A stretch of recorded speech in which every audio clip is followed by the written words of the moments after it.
There are 10 words that you should never say to a prospect, a client, or a future buyer. There's a word that many of us use and we don't realize we're scaring people. And that's the word. If you're in sales, you're in the word business. And every word that you say that enters the person's ear creates emotions and a feeling. And there's a basic truth that people don't buy anything logically. They buy it emotionally, then they defend it logically. So it's so important that you don't say words that create an enemy called fear. And so the vocabulary is so important. There's positive vocabulary, which I call glamour words. Glamour words are commonly known but uncommonly used. Words that make you sound different than your competition. And that's one thing about words. You want to speak differently than the last or the next realtor that they spoke to. So the glamour words would be words like dynamic, exciting. It's so exciting to see how our company is expanding because of the wonderful things we're doing for our agents. So those are positive words. A word like unique, the service our company provides in selling is very unique and makes us different. And I think that's one of the reasons why we are growing so beautifully, because we are trying to be special with the way we handle our clients. So those are the positives. Now on the other side, you have negative words. And let me preface this by saying most people don't like the thought of being sold. They want to own.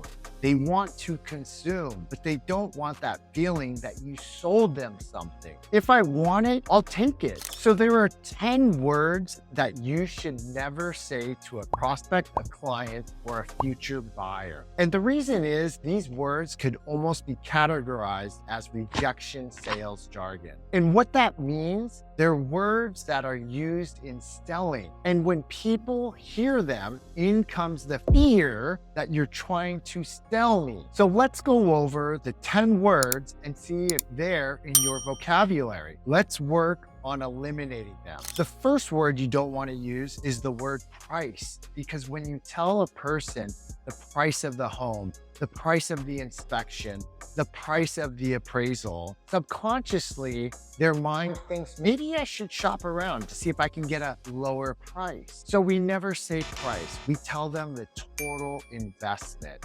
And so by the total investment, which is positive, we aren't creating the fear of having them shop for a lower price. So that's number one. Number two is down payment. When you are selling a product where they give you a deposit or a down payment, when you use the words down payment, immediately their mind goes towards, I now have to wire money or write a check. I don't know if I want to do that. I'm not ready right now. So we always say the initial investment rather than down payment.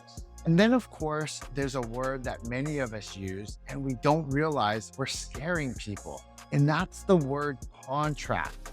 So when you get ready to fill out the paperwork, don't call it a contract, because immediately they think of, oh, if I get my signature on that, then I'm bound and I don't know if I want to do that. So we always call it either paperwork, or personally, I like to call it an agreement. See, people love to agree. So let's just go over the agreement, or let's just jot our thoughts down on the paperwork and see how it looks. Agreement or paperwork, they don't put up their defense as much as they would when they hear the word contract. I just found that when I asked them to approve the paperwork, to draft up our feelings on the agreement and see if it makes sense to move forward, I found that I could move closer to the final closing of the sale because I didn't create fear of letting them know I'm going to put some words down on this printed form and to sign it, which is another word we don't want to ask them to do. We don't say the word sign. Mom and dad taught us, hey, be careful. Don't you buy anything unless you talk to me about it. So don't sign anything, especially a contract. So we don't ask them to sign. We ask them to endorse it, authorize it, to approve it.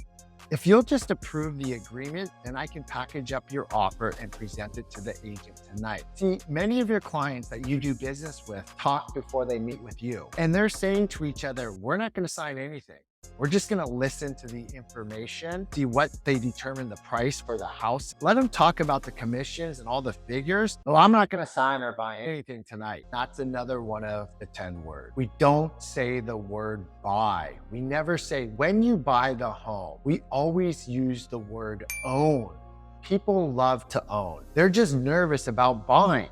So we replaced buy with the word own, and it's amazing. The word sell or the word sold, those are fear producers. John, we sold your friend a home. Well, all the buyer heard was you sold and manipulated. You used high pressure, and we're not gonna get sold. Or when you say to someone, when I sell you, right away, they're going, wait, you're not selling us. So we never say sell or sold. We say get them involved or help them acquire. We've helped so many people with the home buying process, from the initial consultation to the approval process to looking at homes and making offers. And I think you're gonna feel the same way. See how that works? How does that sound? And I think you're gonna feel the same way. And that's why I'd love to help you acquire it and see how happy we can make you. What you're really doing with the right words is mentally having them have the feelings of ownership, the enjoyment, the benefits, the features of whatever the product is or service is.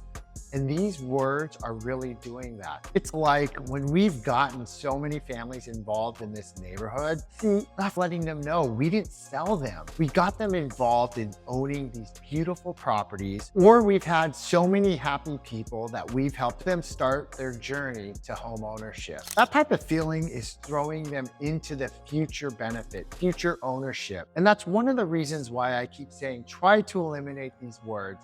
And another word that you don't want to let them hear you say is objection. Subconsciously, when I say to you, do you have any objections about this house? Right away, they may come up with an objection they hadn't thought about. So instead we say areas of concern. We've helped so many people overcome that area of concern. Another word we should never use is the word deal. And many agents say this is a good deal. And there were people who were told something in the past that was a good deal. And when they did own it, they were upset that they did. They never liked it. So we never call it a deal. It's an opportunity or a transaction. Gosh, we've helped a lot of people with this opportunity to home ownership. And so instead of the deal, we say opportunity or transaction. And also, don't use the word problem. Because if I say to someone, I've talked to the lender about that problem, right away, the envelope in their mind of problems opens up and they come up with a problem we hadn't thought of. So drop problem and use the word challenge. We've helped so many people overcome that challenge. See, the reason I think I was able to help so many families over the last 20 years is because I didn't use these 10 words. So there you have it. Those are the 10 words that are really important that you eliminate. And if you made it to the end, make sure you give this video a like, because every like does help this video reach new audience. And if you haven't already, make sure you subscribe, because I'm releasing a new video every week. And in the comments, let me know what your #1 sales challenge is, because I'm gonna be making videos based on the comments. And if this video resonated with you, I encourage you to watch this next video, 5 most powerful sales questions to ask sounding salesy. With that said, that's it for this video, and I'm gonna see you guys on the next one. Mindset first, market share will follow.